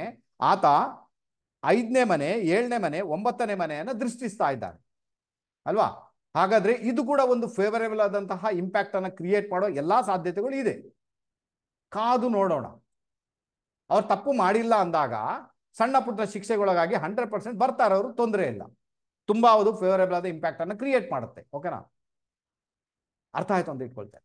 ನೆಕ್ಸ್ಟ್ ನೋಡೋಣ ಇಲ್ಲಿ ಏನಾಗುತ್ತೆ. ನಾನು ಒಂದು ಮಾತು ಹೇಳಿದ್ದೇನೆ, 48 ರನ್ನಿಂಗ್ ಆಗ್ಬೇಕಾದ್ರೆ ಬರುವ ಫೆಬ್ರವರಿವರೆಗೆ ಅಷ್ಟು ಸುಲಭದ ಡೇಟ್ ಅಂತೂ ಅಲ್ಲ, ಅಷ್ಟು ಸುಲಭದ ದಿನಗಳಂತೂ ಅಲ್ಲ. ಆನಂತರ ಕುಜ ದಶೆ ಅಂತ ಏನಿದೆ ಅಲ್ವಾ, ಕುಜ ದಶೆ, ಅವ್ರಿಗೆ ಕುಜ ಭುಕ್ತಿ ಬಂದು ಅವ್ರಿಗೆ ಸಾಧಾರಣ ಈ ವರ್ಷ ಸೆಪ್ಟೆಂಬರ್ ವರೆಗೆ ಕುಜ ಭುಕ್ತಿ ನಡೀತದೆ. ಈ ವರ್ಷ ಸೆಪ್ಟೆಂಬರ್ವರೆಗೂ ಕುಜ ಭುಕ್ತಿ. ಹಾಗಾದ್ರೆ ಸೆಪ್ಟೆಂಬರ್ನವರೆಗೆ ಎಲ್ಲೋ ಒಂದ್ ಕಡೆ ರಿಲೀಫ್ ಇಲ್ಲ ಅಂತ ಹೇಳ್ಬೋದು. ಸೆಪ್ಟೆಂಬರ್ನವರೆಗೆ ಅಷ್ಟು ಸುಲಭದಲ್ಲಿ ಎಲ್ಲೋ ಒಂದ್ ಕಡೆ ಯಾವುದೇ ವಿಷಯಗಳು ಮುಂದುವರಿಲಿಕ್ಕೆ ಇಲ್ಲ ಅಂತ ಕೂಡ ನಾವು ಹೇಳುವ ಸಾಧ್ಯತೆ ಉಂಟು. ಓಕೆನಾ? ಮತ್ತೆ ಏನಾಗುತ್ತೋ ಆಗುತ್ತೆ, ಅವನೊಬ್ಬನಿದ್ದಾನೆ ನೋಡ್ಕೊಳ್ತಾನೆ. ಅವ್ರು ಇಲ್ಲೆಲ್ಲ ಏನು ಪ್ಲಸ್ ಮಾಡಿದ್ದಾರೆ ಕೆಲಸ 12ನೇ ಮನೆಯಲ್ಲಿ, ಅದು ರಿಸಲ್ಟ್. ಯಾಕಂದ್ರೆ ಗುರು ದಶೆ ನಡೀತಾ ಉಂಟು, ಆತನೇ ಎಲ್ಲ ಡಿಸೈಡ್ ಮಾಡ್ಬೇಕು ಏನು ಅಂತ. ಓಕೆ, ಗೊತ್ತಾಯ್ತು. ಈಗ ಇನ್ನು ನೆಕ್ಸ್ಟ್ ಬಂದ್ಬೇಡ. ಈಗ ಇನ್ನು ಯಾರು ಪ್ರೊಸೀಡ್ ಆದ್ರೆ ಇದು ಫೇವರೇಬಲ್ ಆಗ್ಬೋದು? ನಾನು ಹೇಳ್ತೀನಿ, ಇವರ ಪತ್ನಿ ವಿಜಯಲಕ್ಷ್ಮಿ ಮೇಡಮ್. ವಿಜಯಲಕ್ಷ್ಮಿ ಯಾಕೆ ಹಾಗೆ? ಯಾಕಂದ್ರೆ 7th ಲಾರ್ಡ್ ಭಾಗ್ಯಸ್ಥಾನದಲ್ಲಿ ಉಚ್ಚನಾಗಿದ್ದಾನೆ. 7ನೇ ಮನೆ ಅಧಿಪತಿ ಭಾಗ್ಯಸ್ಥಾನದಲ್ಲಿ ಉಚ್ಚ. ಹಾಗಾದ್ರೆ ತಾಕತ್ ಯಾರಲ್ಲಿದೆ? ಪತ್ನಿಯಲ್ಲಿ ತಾಕತ್ತಿದೆ, ಪತ್ನಿಗೆ ಕೆಪಾಸಿಟಿ ಇದೆ. ಓಕೆನಾ? ಹಾಗಾದ್ರೆ ಅವರು ಈ ಕೇಸಲ್ಲಿ ಪ್ರೊಸೀಡ್ ಆದಾಗ, ಈ ಕೇಸನ್ನ ಜಯಿಸ್ಬೇಕಂತ ಮುಂದಡಿ ಇಟ್ಟಾಗ ಖಂಡಿತವಾಗಿಯೂ ಅದು ಏನೋ ಒಂದು ರಿಸಲ್ಟ್ ಬರುತ್ತೆ, ಪಾಸಿಟಿವ್ ಏನು. ಆನಂತರ ರಾಹು, ಶುಕ್ರ, ಇಲ್ಲಿ ಶುಕ್ರ ಇದ್ದಾನೆ 11ನೇ ಮನೆಯಲ್ಲಿ ಉಚ್ಚನಾಗಿದ್ದಾನೆ. ಇಲ್ಲಿ ಏನಾಗುತ್ತೆ, ಈಗ ಗೋಚರದಲ್ಲಿ ರಾಹು ಮಹಾರಾಜ ಶುಕ್ರನ ಮೇಲೆ ಭ್ರಮಣ ಮಾಡ್ತಾ ಇದ್ದಾನೆ. ಹಾಗಾದ್ರೆ 11ನೇ ಮನೆಯ ಶುಕ್ರ ಅದು ಕಳತ್ರಕಾರಕ, ಪತ್ನಿ ಕೆಪಾಸಿಟಿ ಇದೆ, ತೊಂದರೆ ಇಲ್ಲ. ರಾಹು ಭ್ರಮಣ ಮಾಡ್ತಾ ಇದ್ದಾನೆ. ಅಂದ 11ನೇ ಮನೆ ಶುಕ್ರ ಆಗಿರೋದು ಯಾರದು? ಚಂಡಿ ಚಾಮುಂಡಿ, ಮೈಸೂರಿನ ಚಂಡಿ ಚಾಮುಂಡಿ ಅಂತ ಹೇಳ್ಬೋದು. ಎತ್ತರದಲ್ಲಿರುವಂತ ದೇವಿ, ಬೆಟ್ಟದಲ್ಲಿರುವಂತ ದೇವಿ ಚಂಡಿ ಚಾಮುಂಡಿ, ಉಗ್ರ ದೇವಿ. ಹಾ, ಅಲ್ಲಿಗೆ ಹರಕೆ ಹಿಡಿಕೊಂಡಾಗ, ಅಲ್ಲಿಗೆ ಪ್ರಾರ್ಥನೆ ಮಾಡಿದಾಗ, ಅಲ್ಲಿಗೆ ನೀವು ಸೇವೆಗೆಂತ ಅಥವಾ ಸೇವೆ ಮಾಡಿದಾಗ ಮೇ ಬಿ ಆಕೆಯಿಂದ ನಿಮಗೆ ಪಾಸಿಟಿವ್ ಆಗುವಂತ ಸಾಧ್ಯತೆಗಳು ತೀರಾ ಜಾಸ್ತಿ. ಅದನ್ನು ಮಾಡ್ಬೋದು. ಒಟ್ಟಾರೆ ನೋಡ್ಲಿಕ್ಕೆ ಹೋದ್ರೆ ಪತ್ನಿ ಅಂತ ಏನಿರ್ತಾರೆ ವಿಜಯಲಕ್ಷ್ಮಿ ಮೇಡಮ್, ಅವರು ಪ್ರೊಸೀಡ್ ಆದಾಗ ಮೇ ಬಿ ಅವ್ರಿಗೆ ಯಾವುದೋ ಒಂದು ರೂಪದಲ್ಲಿ ಸಹಾಯ ಒದಗಿ ಬರುತ್ತೆ. ತಪ್ಪು ಮಾಡಿಲ್ಲ ಅಂದ್ರೆ, ತಪ್ಪು ಮಾಡಿದ್ರೆ ಯಾರು ಏನು ಮಾಡೋ ಹಾಗೆ ಇಲ್ಲ, ಅದು ವಿಷಯ ಬೇರೆ. ಅದನ್ನ ಬಾರಿ ಬಾರಿಗೂ ಹೇಳ್ತೀನಿ ನಾನು. ಓಕೆನಾ? ತಪ್ಪು ಮಾಡಿಲ್ಲ ಅಂದಾಗ ಖಂಡಿತ ದೇವಿಯ ಕೃಪೆ ಬರುತ್ತೆ. ಹಾಗಾದ್ರೆ ಜಾತಕದಲ್ಲಿ ಕೆಲವೆಲ್ಲ ಪಾಸಿಟಿವ್ನೆಸ್ ಇದೆ, ಮತ್ತೆ ಗುರು ಮತ್ತೆ ಕುಜನಿಂದ ನೆಗೆಟಿವ್ ಕೂಡ ಇದೆ. ಅದನ್ನು ನಿಮಗೆ ನಿಮ್ಮ ಮುಂದೆ ಇಡ್ಲಿಕ್ಕೆ ಪ್ರಯತ್ನ ಪಟ್ಟೆ. ಓಕೆನಾ? ಗೊತ್ತಾಯ್ತು ಅಂತ ಇಟ್ಕೊಳ್ತೀನಪ್ಪ. ಆನಂತರ ಇಲ್ಲಿ ಒಂದು ವಿಚಾರ ಉಂಟು. ಈ ಜಾತಕಕ್ಕೆ ಶನಿ ಮಹಾರಾಜ ಬಂದು ಯೋಗಕಾರಕ, ಆತ ತನ್ನದೇ ಮನೆಯನ್ನು ನೋಡ್ತಾ ಇದ್ದ. ಹಾಗಾದ್ರೆ ಏನು ಕುಜ ಚಂದ್ರ ಬುಧನನ್ನ ಡ್ಯಾಮೇಜ್ ಮಾಡ್ತಾನ? ನೋ, ಅಸುಲಭ ಅಂತೂ ಅಲ್ಲ. ಯಾಕಂದ್ರೆ ಶನಿ ಮಹಾರಾಜ ವಕ್ರಿಯಾಗಿ ಬಿಟ್ಟಿದ್ದಾನೆ. ನೀವು ವಕ್ರಿಯಾಗಿ ಆತನನ್ನ ಮಿಥುನ ರಾಶಿಗೆ ತೆಗೆದುಕೊಂಡಾಗ ಆತ ನೋಡಿದ 8ನೇ ಮನೆಯನ್ನು. ಓಕೆನಾ? ಆನಂತರ ಇಲ್ಲಿ ಬಹಳ ವಿಶೇಷವಾಗಿ ಏನಾಗುತ್ತೆ ಅಂದ್ರೆ, ಶನಿ ಮಹಾರಾಜ ತನ್ನ ಒಂದು 7ನೇ ದೃಷ್ಟಿಯಿಂದ ನೋಡ್ತಾ ಇದ್ದಾನೆ ಅಂದಾಗ ಕುಜನ ಮೇಲೆ, ಕುಜ ಮತ್ತೆ ಶನಿಯ ಮಿಲನ ಆಯ್ತಲ್ಲಿ. ಅಲ್ಲಿ ಏನಾಯ್ತು, ಶನಿ ಮಹಾರಾಜ ಏನ್ ಮಾಡ್ತಾನೆ, ಕುಜನಿಂದ ಶಕ್ತಿಯನ್ನ ಪಡ್ಕೊಳ್ತಾನೆ. ಆ ಶಕ್ತಿಯನ್ನ ಪಡ್ಕೊಂಡು ಆತ ಕೆಲಸ ಮಾಡ್ತಾನೆ. ಈಗ ಅಲ್ಲಿ ಬರುವಂತಹ ಕುಜ ಮತ್ತೆ ಶನಿಯ ಅಂಗಾರಕ ದೋಷದ ಒಂದು ಶಕ್ತಿ ಏನಿದೆ ಬಹಳ ವಿಶೇಷ ರೀತಿಯಲ್ಲಿ, ಇವರು ಅದನ್ನು ವ್ಯಾಯಾಮ ಶಾಲೆಯಲ್ಲಿ ಯೂಸ್ ಮಾಡ್ತಾರೆ. ವ್ಯಾಯಾಮ ಮಾಡ್ತಾರೆ, ಯೋಗ ಮಾಡ್ತಾರೆ, ಇನ್ನೇನೋ ಮಾಡ್ತಾರೆ. ಅಲ್ಲಿಂದ ಎಲ್ಲ ಅದು ಶಕ್ತಿ ಬೈಪಾಸ್ ಆಗುತ್ತಾ ಹೋಗುತ್ತೆ. ಇಲ್ಲ ಅಂದ್ರೆ ಏನಾಗುತ್ತೆ, ಕೋಪದಲ್ಲಿ ಕನ್ವರ್ಟ್ ಆಗುತ್ತೆ. ಅದೊಂದು ಮೈನಸ್ ಪಾಯಿಂಟ್ ಇದೆ. ಆದಷ್ಟು ಕಾಮ್ ಆಗಿರ್ಬೇಕಾಗುತ್ತೆ, ಕೂಲ್ ಆಗಿರ್ಬೇಕಾಗುತ್ತೆ, ಪರವಾಗಿಲ್ಲ ಅಲ್ವಾ? ಶನಿ ಮಹಾರಾಜ ಎಷ್ಟು ಕೂಲ್ ಆಗಿರ್ತೀರಿ ನೀವು, ಅಷ್ಟು ಶನಿ ಮಹಾರಾಜ ಒಳ್ಳೆ ಇಂಪ್ಯಾಕ್ಟ್ ಅನ್ನ ಕ್ರಿಯೇಟ್ ಮಾಡ್ತಾರೆ. ಓಕೆನಾ? ಗೊತ್ತಾಯ್ತು ಅಂತ ಇಟ್ಕೊಳ್ತೀನಪ್ಪ. ಇನ್ನೊಂದು ವಿಚಾರ, ಈ ಜಾತಕಕ್ಕೆ ಈ ಒಂದು ದರ್ಶನ್ ಅವರು ಎಷ್ಟು ಆಧ್ಯಾತ್ಮದಲ್ಲಿ ಹೋಗ್ತಾರೆ, ಆನಂತರ ಎಷ್ಟು ದಾನ ಧರ್ಮಗಳನ್ನ ಮಾಡ್ತಾರೆ, ಎಷ್ಟು ಬಡ ಜನರ ಸೇವೆ ಮಾಡ್ತಾರೆ, ಏನು ಇಲ್ಲದವ್ರಿಗೆ ಸಹಾಯ ಮಾಡ್ತಾರೆ, ಜೊತೆಗೆ ತನ್ನ ಪತ್ನಿಯ ಮಾತನ್ನ ಕೇಳ್ತಾರೆ, ಪತ್ನಿಗೆ ರೆಸ್ಪೆಕ್ಟ್ ಮಾಡ್ತಾರೆ, ಪತ್ನಿಯನ್ನ ವಿಪರೀತ ಪ್ರೀತಿಸ್ತಾರೆ. ಲೈಫಲ್ಲಿ ಹಿಂತಿರುಗಿ ನೋಡುವಂತ ಅವಕಾಶಗಳು ಇವ್ರಿಗೆ ಬರುವುದೇ ಇಲ್ಲ. ಇದು 100% ಟ್ರೈ ಮಾಡಿ ನೋಡ್ಬೋದು. ನನಗೆ ಒಳ್ಳೆ ಸ್ಟೇಟಸ್ ಅಲ್ಲೇ ಇರಬೇಕು, ನಾನು ಒಳ್ಳೆ ಹೆಸರು ಗಳಿಸ್ಬೇಕು, ಸಮಾಜದಲ್ಲಿ ಒಳ್ಳೆ ಬಾಳಿ ಬದುಕಬೇಕು ಅಂತ ನಿಮ್ಗೇನಾದ್ರೂ ಇದ್ರೆ ಈ ಟೆಕ್ನಿಕ್ ಅನ್ನ ಫಾಲೋ ಮಾಡಿ ನೋಡ್ಬೇಕು. ಆವಾಗ ಒಂದು ಒಳ್ಳೆ ಇಂಪ್ಯಾಕ್ಟ್ ಬರುವ ಸಾಧ್ಯತೆಗಳು ತೀರಾ ಜಾಸ್ತಿ ಅಲ್ವಾ? ಅರ್ಥ ಆಯ್ತು ಅಂತ ಇಟ್ಕೊಳ್ತೀನಪ್ಪ. ಇದು ನಮ್ಮ ದರ್ಶನ್ ಅವರ ಜಾತಕದ ವಿಶೇಷತೆ. ಇನ್ನು ಕುಜ ಭುಕ್ತಿ ನಡೆಯುವುದರಿಂದ, ಕುಜ ಭಾಗ್ಯಸ್ಥಾನದಲ್ಲಿದ್ದಾನೆ, ಉಚ್ಚ ಫಲವನ್ನ ಕ್ರಿಯೇಟ್ ಮಾಡ್ತಾ ಇದ್ದಾನೆ, ಉಚ್ಚ ಸ್ಥಾನದಲ್ಲಿದ್ದಾನೆ. ಹೇಗೆ ಬಂಧನ ಯೋಗ ಕ್ರಿಯೇಟ್ ಆಗಿದೆ ಹೇಳಿಕೊಟ್ಟಿದ್ದೇನೆ ನಿಮ್ಗೆ. ಕುಜನಿಗೆ ಸಂಬಂಧಪಟ್ಟಿದ್ದ ಧಾನ್ಯ ಹೇಳಿದ್ದಾರೆ ತೊಗರಿಬೇಳೆ. ಹಾಗಾದ್ರೆ 90 ಕಿಲೋ ತೊಗರಿಬೇಳೆಯನ್ನ ಶನಿವಾರ ದಿನ, ಓಕೆನಾ? ಅಥವಾ ನೀವ್ಯಾರಾದ್ರೂ ಇಲ್ಲಿ ಅವರ ಅಭಿಮಾನಿಗಳು ಇರ್ತೀರಾ, ಒಮ್ಮೆ ಹೇಳಿ ನೋಡಿ. 90 ಕಿಲೋ ತೊಗರಿಬೇಳೆಯನ್ನ ಶನಿವಾರ ದಿನ ಯಾವುದಾದ್ರೂ ಟೆಂಪಲ್ಗೆ ದಾನ ಮಾಡ್ಬೇಕು. ಟೆಂಪಲ್ಗೆನೆ ದಾನ ಮಾಡ್ಬೇಕು. ಯಾಕಂದ್ರೆ ಕುಜ ಇರುವುದು ಭಾಗ್ಯಸ್ಥಾನದಲ್ಲಿ, ಭಾಗ್ಯ ಬಂದು ಟೆಂಪಲ್ ಅದು. ಹಾಗಾದ್ರೆ ಟೆಂಪಲ್ಗೆ ದಾನ ಮಾಡಬೇಕು. ಆವಾಗ ಕೂಡ ಕುಜನ ಬ್ಯಾಡ್ ಇಂಪ್ಯಾಕ್ಟ್ ಏನಿದೆ ಅದು ಕಡಿಮೆ ಆಗುತ್ತೆ. ಇವರಿಗೆ ಚಾಲೆಂಜಿಂಗ್ ಸ್ಟಾರ್ ದರ್ಶನ್ ಅವರಿಗೆ ಬಾರಿಗೂ ಕೂಡ ಅಥವಾ ತಿಂಗಳಿಗೆ ಒಂದಾವರ್ತಿ ಆದ್ರೂ ಕೂಡ ಕುಜನಿಗೆ ಸಂಬಂಧಪಟ್ಟಂತೆ ತೊಗರುಬೇಳೆಯನ್ನ ದೇವಸ್ಥಾನದಲ್ಲಿ ದಾನ ಮಾಡಲೇಬೇಕು. ಅರ್ಥ ಆಯ್ತು ಅಂತ ಇಟ್ಕೊಳ್ತೇನೆ. ಮಾಡಿದ್ರೆ ಇವ್ರಿಗೆ ಅದೇನು ಕೋಪದಿಂದ ಅಲ್ವಾ, ಮುಂಗೋಪಿಯಾಗಿ ಅವ್ರೇನಾದ್ರೂ ಅಲ್ವಾ ಏನೋ ನೆಗೆಟಿವ್ ಕ್ರಿಯೇಟ್ ಮಾಡ್ತಾರೆ, ಮೇ ಬಿ ಅದರಿಂದ ಆ ಸಮಸ್ಯೆಯಿಂದ ಅವ್ರು ಮುಕ್ತರಾಗಿ ಬರ್ಬೋದು, ಏನೂ ತೊಂದರೆ ಇಲ್ಲ. ಓಕೆನಾ? ಹಾಗಾದ್ರೆ ನಿಮ್ಗೆ ಈಗ ಹೇಳಿದ್ದೇನೆ ನಾನು ಯಾವ ರೀತಿಯ ಇಂಪ್ಯಾಕ್ಟ್ ಕ್ರಿಯೇಟ್ ಆಗುತ್ತೆ ಅಂತ ಹೇಳಿದ್ದೇನೆ, ನಂಬರ್ಸ್ಗಳನ್ನ ಹೇಳಿದ್ದೇನೆ. 48 ನಂಬರ್, 48 ಅವರ ಏಜ್ ಈಗ ನಡೀತಾ ಉಂಟು ರನ್ನಿಂಗ್. ಬರುವ ಫೆಬ್ರವರಿವರೆಗೆ ಅವ್ರಿಗೆ ಸಮಸ್ಯೆ ಇದೆ ಅಲ್ವಾ. ನಾವು ನೀವೆಲ್ಲರೂ ಬೇಕಾದ್ರೆ ಪ್ರಾರ್ಥನೆ ಮಾಡೋಣ ಅವರಿಗಾಗಿ. ಅವ್ರು ತಪ್ಪು ಮಾಡಿಲ್ಲ ಅಂದ್ರೆ ಯಾವುದೇ ಸಮಸ್ಯೆ ಇಲ್ಲದೆ ಬರಲಿ ಹೊರಗೆ. ತಪ್ಪು ಮಾಡಿದ್ರೆ ಅದನ್ನ ಯೂನಿವರ್ಸ್ ನೋಡ್ಕೊಳ್ಳುತ್ತೆ, ಕೋರ್ಟ್ ನೋಡ್ಕೊಳ್ಳುತ್ತೆ, ಪರಮಾತ್ಮ ನೋಡ್ಕೊಳ್ತಾರೆ, ನಾವು ಏನು ಕೂಡ ಮಾಡುವ ಹಾಗಿಲ್ಲ. ಸೊ ಇದು ವಿಚಾರ. ಓಕೆ, ಸೊ ಇದು ಇವತ್ತಿನ ಜಾತಕ. ಇಷ್ಟ ಆದಲ್ಲಿ ಇದನ್ನು ಒಂದಷ್ಟು ಜನರ ಜೊತೆ ಶೇರ್ ಮಾಡಿ, ಬಹಳ ಫೇವರೇಬಲ್ ಆಗುತ್ತೆ. ಇದುವರೆಗೆ ಯಾರೆಲ್ಲ ನಮ್ಮ ಆರಾಧ್ಯ ಅಷ್ಟು ಯೂಟ್ಯೂಬ್ ಚಾನಲ್ ಸಬ್ಸ್ಕ್ರೈಬ್ ಮಾಡಿಲ್ಲ, ದಯವಿಟ್ಟು ನಮ್ಮ ಯೂಟ್ಯೂಬ್ ಚಾನಲ್ ಸಬ್ಸ್ಕ್ರೈಬ್ ಮಾಡಿ, ಬೆಲ್ ಐಕಾನ್ ಪ್ರೆಸ್ ಮಾಡಿ, ಲೈಕ್ ಮಾಡಿ, ಕಮೆಂಟ್ ಮಾಡಿ, ಶೇರ್ ಮಾಡಿ, ಬಹಳ ಫೇವರೇಬಲ್ ಆಗುತ್ತೆ. ಸ್ಕಿಪ್ ಮಾಡದೆ ನೋಡಿದಂತಹ ಎಲ್ಲ ಮಹನೀಯರುಗಳಿಗೆ ತುಂಬ ಹೃದಯದ ಕೃತಜ್ಞತೆಗಳನ್ನು ಅರ್ಪಿಸ್ತೇನೆ. ಮುಂದಿನ ದಿನಗಳಲ್ಲಿ ಒಂದು ರಹಸ್ಯಮಯ ವಿಡಿಯೋ ಜೊತೆಗೆ ನಿಮ್ಮ ಮುಂದೆ ಬರಲಿಕ್ಕೆ ಪ್ರಯತ್ನ ಮಾಡ್ತೇನೆ. ಅಲ್ಲಿವರೆಗೆ ಎಲ್ರಿಗೂ ನಮಸ್ತೆ. ಬಾಯ್.